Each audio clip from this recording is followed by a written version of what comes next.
পৃথিবীর মধ্যে যদি কোনো পুরুষ কোনো বিবাহিত নারী তাদের শাস্তির বিধান হলো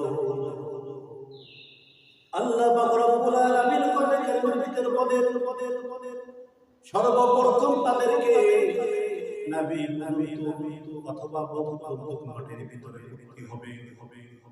ও তার পরিবার তাদের কঙ্কাল নিক্ষেপ করতে হবে যতক্ষণ পর্যন্ত মৃত্যুবরণ না করবে ততক্ষণ পর্যন্ত কঙ্কাল মারা নিক্ষেপ হবে না আজকে আমাদের দেশের হাজার হাজার বিবাহিত নারী হাজার হাজার বিবাহিত পুরুষ জেলা করতে কথা বলতে ঠিক কিনা স্বামী দুলাভাই দেবর ভাবি স্বামী চাকরি থেকে এসে অফিস চালাতে গেছে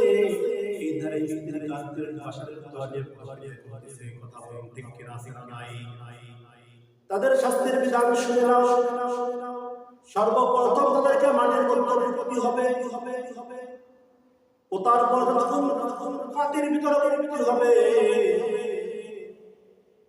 নবী বুঝতে অথবা যতক্ষণ পর্যন্ত মৃত্যুবরণ করবে না ততক্ষণ পর্যন্ত তাদেরকে নিক্ষেপ করতে হবে যখন মারা যাবে তখন কুকুর শিয়াল দিয়ে খাওয়াই দিতে হবে কোনো জিনাকারীর কবরের মানুষের জমি দেওয়া হবে না কথা বলেন ঠিক কিনা ইসলামের বিধান শুনে নাও মুসলমান কোনো জিনাকারীর কবর হবে না এরকম যদি একটা যুবক যুবতী স্ত্রী স্বামী যত পরক্রিয়া করে